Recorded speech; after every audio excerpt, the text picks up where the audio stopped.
사회복지보조금을 횡령해 개인사업장 시설을 조성하거나 도지사의 허가를 받지 않고 사회복지법인 기본재산을 처분하는 등의 불법 행위를 저지른 사회복지법인 시설과 시설 전현직 대표 10명이 경기도 특사경 수사망에 덜미를 잡혔다.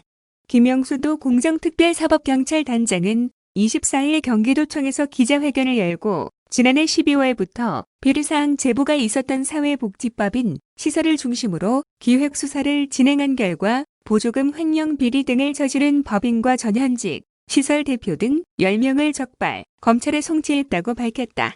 두 특사경은 보조금으로 개인 애견 테마파크 조성, 허위 종사자, 등록 후 인건비 횡령, 리베이트를 통한 법인 전입금 용도의 비자금, 조성, 사회복지법인 기본재산 무허가 처분 등 불법 행위가 적발된 사회복지시설 등 5곳과 이 시설의 전현직 시설장 10명을 사회복지사업법 위반으로 입건했다. 두 특사경은 이들에게서 최대 5년 이하 징역 또는 5천만 원 이하 벌금에 해당하는 중대 범죄 행위를 확인했다고 설명했다.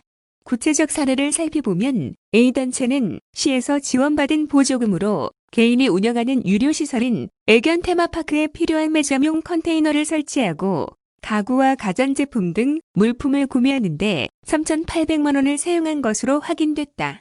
이 단체는 지도, 감독 부서의 눈을 피해 겉으로는 입소자들의 자립을 위한 교육장소를 설치하는 것으로 위장하고 실상은 보조금으로 개인 사업장을 조성해 수익금을 창출하는 치밀함을 보였다.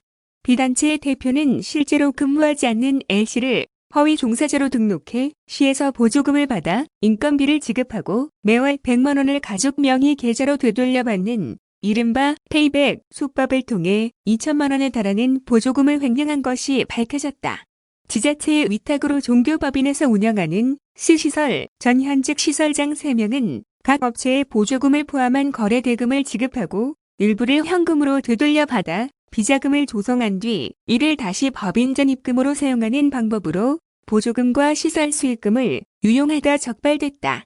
C시설은 거래 대금이 비교적 큰 공사업체나 식재료 납품업체 등으로부터 최근 5년간 1억 345만 원의 현금을 후원금 명목으로 받은 뒤 이 자금을 종교법인에 보냈다가 다시 시설로 되돌려받아 마치 법인에서 정상적으로 전입금을 지원하는 것처럼 가장해 지자체의 점검마저 눈속임했다.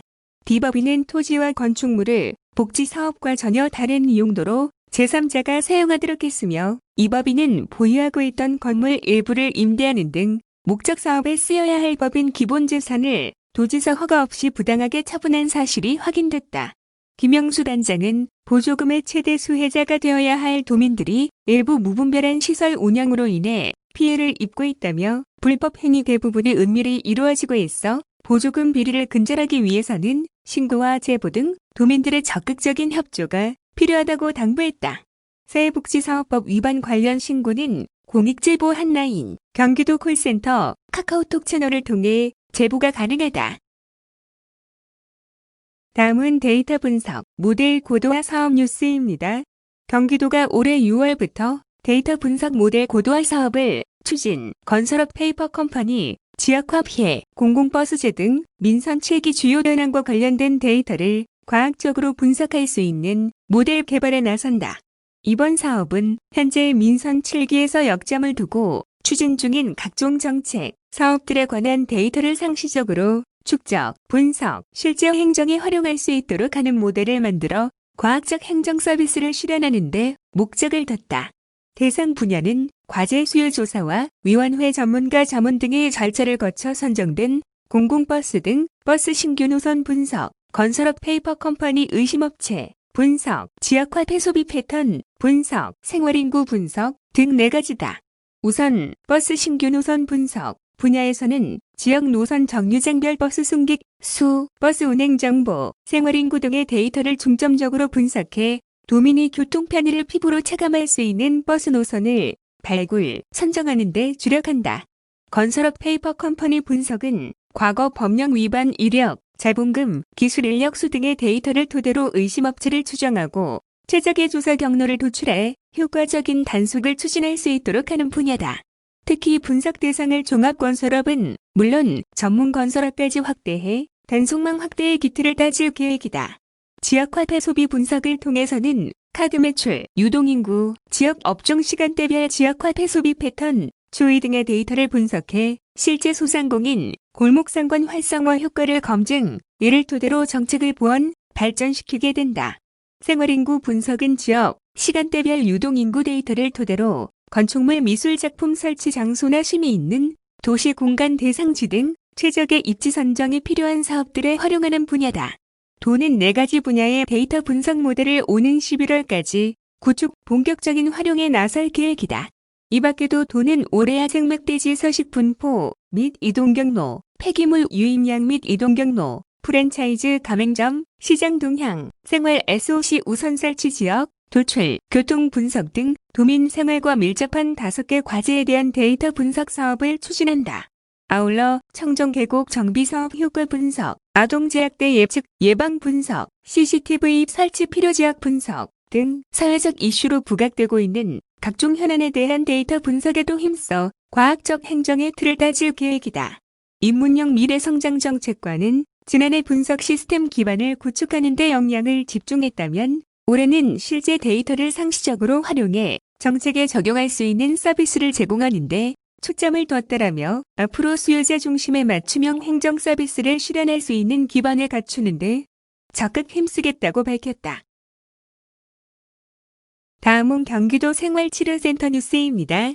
경기도가 코로나19 경증 환자의 완치를 위해 지난 3월 19일 용인 한화생명연수원에 처음 개설한 경기도 생활치료센터가 25일로 운영 100일을 맞는다. 도는 제1호 생활치료센터를 4월 29일까지 운영했고 4월 17일 기아자동차 우선교육센터에 제2호 생활치료센터를 개소해 6월 25일까지 운영한다. 경기도 생활치료센터는 코로나19 확진자 급증으로 인한 전담병원의 병상 부족 문제를 해결하기 위해 병원에서 치료를 받는 환자 중 경증으로 완화된 환자를 수용하는 곳이다. 병상 확보로 신규 발생 환자의 입원 치료를 원활하게 하고 생활치료센터에 입소한 환자에게는 치료 서비스와 편안하고 안정된 생활을 지원할 목적으로 운영됐다. 특히 대구 경북과 같이 병실이 부족해 병원을 가지 못하는 환자들을 수용하는 병원 대체형이 아닌 내 집과 같이 편안하게 암정을 찾으면서 사회복귀를 할 수 있도록 회복기에 접어든 경증 환자를 입소시켜 치료와 생활을 돕는 가정 대체형으로 운영했다. 그동안 생활치료센터에 348명이 입소해 완치됐으며 의료나 행정 업무 인력 500여 명이 투입돼 경증 환자를 치료했다. 환자가 생활치료센터에서 지낸 기간은 제1호 센터의 경우 평균 3월 7일로 나타났다. 이는 과도한 의료, 관리 자원 투입을 최소화하면서 회복기 경증 환자들이 심리, 정서적으로 빠른 속도로 회복하는 데 기여한 것으로 평가받고 있다. 제1호 생활치료센터 개소시센터장을 맡았던 조상영도 자산관리과장은 처음 환자가 들어올 때 상당한 긴장감과 두려움이 있었지만 두려움을 극복하면 이길 수 있습니다라는 센터 입구 표어를 되새기며 환자를 안내할 수 있었다며 퇴소 시 평범한 도민으로 돌아가는 입소 환자들의 환한 얼굴을 보면서 보람이라는 선물을 받은 것 같았다고 회상했다. 실제 입소했던 한 환자는 우울하고 절망적인 시간이었지만 얘기를 들어주고 늘 도와주는 손길 덕분에 혼자가 아님을 느낄 수 있었고 희망을 가질 수 있었다고 감사 메시지를 전하기도 했다. 아울러 경기도는 해외 입국 코로나19 확진자가 확산된 시점인 4월 20일 해외 입국 경기도민 대상 자가격리 시설을 이천 SK텔레콤 인재개발원에 마련해 코로나19 지역 감염 확산을 사전에 차단했다. 도는 제2호 생활치료센터 운영이 종료되지만 코로나19 수도권 확산 및 장기화에 대비하기 위해 중앙재난안전대책본부가 지정한 경기 수도권이 생활치료센터를 안산 중소벤처기업연수원에 설치해 지난 23일부터 운영에 들어갔다. 다음은 대북전단 관련 여론조사 뉴스입니다.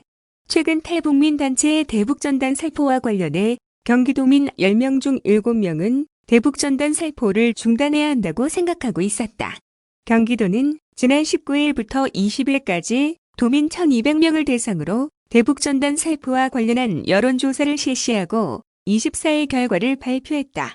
우선 응답자의 71%는 대북전단 살포를 중단해야 한다고 답했다. 대북전단 살포를 계속해야 한다는 응답은 22%로 나타났다. 대북전단 살포가 도민의 생명과 안전에 위협이 되는지 묻자 응답자의 과반인 59%가 위협이 된다고 답했다. 반면 위협이 되지 않는다고 답한 응답자는 38%였다. 대북전단 살포가 북한 주민의 인권 향상에 도움이 된다는 주장과 관련해서는 도민의 61%가 동의하지 않는 것으로 조사됐다. 최근 대북전단 살포로 인해 접경 지역에서 군사적 충돌이 일어날 가능성에 대해서는 도민의 60%가 충돌 가능성이 높다고 바라봤다. 도민의 77%는 도의 대북전단 살포 금지 행정명령에 대해 잘했다고 긍정적으로 평가했다. 도는 지난 17일부터 11월 30일까지 연천, 포천, 파주, 김포, 고양 5개 시군 전역을 위험구역으로 설정하고 전단 살포 금지 행정명령을 내렸다. 도의 대북전단 살포 금지 대책과 관련해서는 현재 수준 유지 44%, 더 강화 41%로 유지, 강화에 대한 의견이 85%인 반면 더 완화해야 한다는 의견은 11%에 불과했다. 향후 남북관계에 대해서는 더 나빠질 것이라는 의견과 더 나아질 것이라는 전망이 엇갈리는 가운데 지금과 비슷할 것이란 의견은 50%로 나타났다. 이는 2018년 4월 판문점 선언 직후 조사한 남북관계 전망과 큰 차이를 보였다.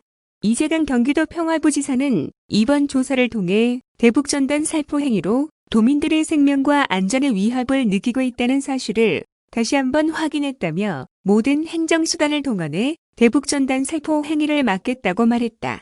이번 조사는 경기도가 여론조사기관인 한국리서치에 의뢰해 지난 19일부터 20일까지 2일간 만 18세 이상 경기도민 1,200명 대상 전화면접 조사 방식으로 진행됐으며 신뢰 수준은 95%, 표본 오차 플러스 마이너스 2.83%포인트다.